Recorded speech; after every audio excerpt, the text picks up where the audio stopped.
So this video is going to be on the second fundamental theorem of calculus, which states that if f is continuous on an open interval containing a, then for every x in the interval, the derivative of the integral a to x f of t d of t equals f of x. So this can be proved because the derivative of the integral from a to x f of t d of t equals the derivative of the antiderivative of f of x minus antiderivative of a, and then this also equals the derivative of f of x minus 0, because the derivative of a constant is 0. And then the derivative of the antiderivative of f of x is just f of x.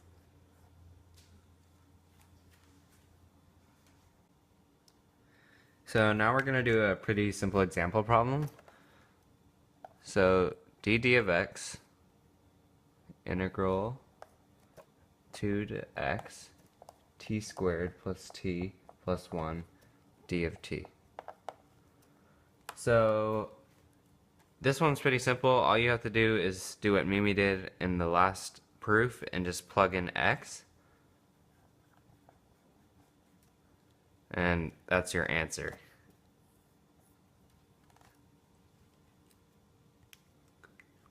So using the second fundamental theory of calculus, we can also say that the derivative of the integral from a to a function u, f of t dt, equals u prime times f of u. And now we're going to prove this using this example.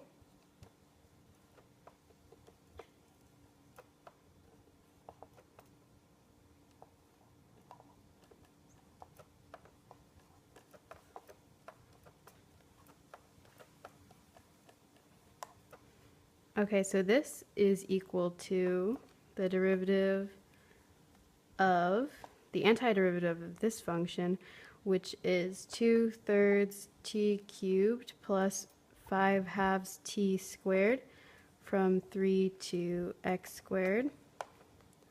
And this is equal to the derivative of 2/3 x squared cubed plus 5/2 x squared squared minus the antiderivative of 3.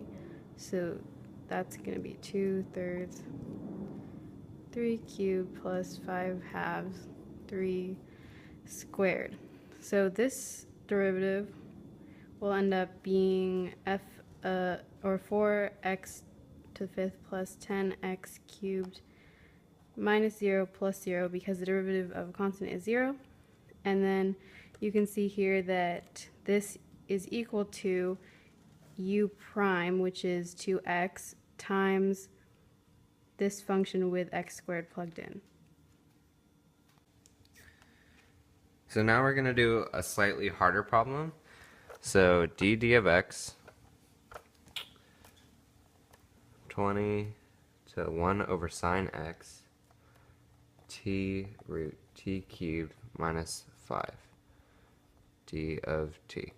So you want to do the same thing as the last problem, where you take, I don't know how to say it. So now we're going to do a slightly harder problem. d of x integral 20 to 1 over sine x t root t cubed minus 5 d of t. So you want to do the same thing, where you take f of u times u prime minus 0, since that's a constant and the derivative of a constant is 0. So first you want to solve for u prime. So u is going to equal 1 over sine x, and u prime is going to, by quotient rule, is going to equal negative cosine x over sine squared x. And then we can just take everything and plug it back into our formula. So negative cosine x over sine squared x. And then we're going to take f of u, so plug this into our function. 1 over sine x times 1 over sine x cubed minus 5. And this will simplify down to negative cosine x over sine cubed x over root 1 over sine cubed x minus 5. So now we're going to move on to a different formula where a function is going to a function. So d of x, integral of v to u, f of t, d of t, is just saying that f of u times u prime minus f of v times v prime. Okay, so now we're going to see an example where it's the integral from a function to another function. So the derivative of the integral from cosine of x to 5x of cosine of u squared du equals cosine of 25x squared, which is 5x squared, times the derivative of 5x, which is 5, and then minus cosine of cosine squared of x times the derivative of cosine of x, which is negative sine of x. And this can be simplified to 5 cosine of 25x squared plus sine of x cosine of cosine squared of x.